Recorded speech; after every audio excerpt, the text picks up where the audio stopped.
right, let's talk about Airbnbs. Is it a great idea or is it a terrible idea? Yes, potentially either one, depending upon what you're doing. So we have a couple of Airbnbs in the mountains in North Georgia. They're both about 4,000 square feet. One's on a ton of land, one's on the top of a mountain looking over.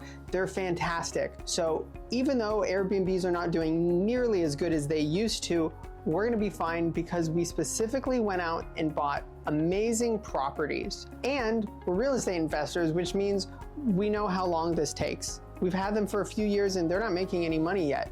They're just starting to pay their bills, but we don't care because there's hundreds of thousands of dollars of equity, and in a decade, there's gonna be millions of dollars of equity in these properties.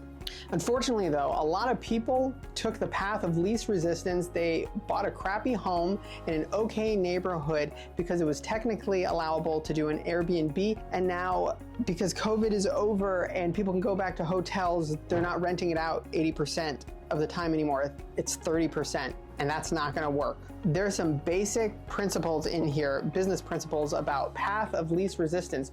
You do not ever want to get into a business that's so easy that everyone can do it. 5 years ago, it was Amazon businesses. Some people are gonna kill it because they're doing something amazing or they got in super early. But in general, if you follow all of the crowds, it's not gonna work out long term. And so it's gone with Airbnbs.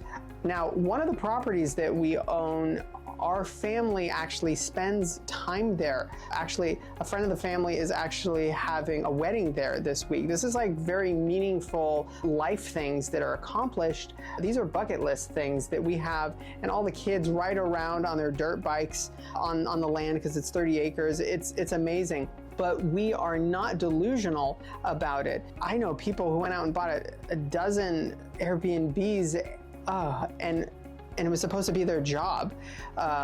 That's really stressful because there's not a lot of cash flow to be made immediately in Airbnbs unless you do something special. Airbnbs really are going back to the way a resort works, which is you can't just be one of a million. You can't just be the Holiday Inn kind of a thing. If you're gonna make it as an Airbnb, you really gotta think outside the box and do something special.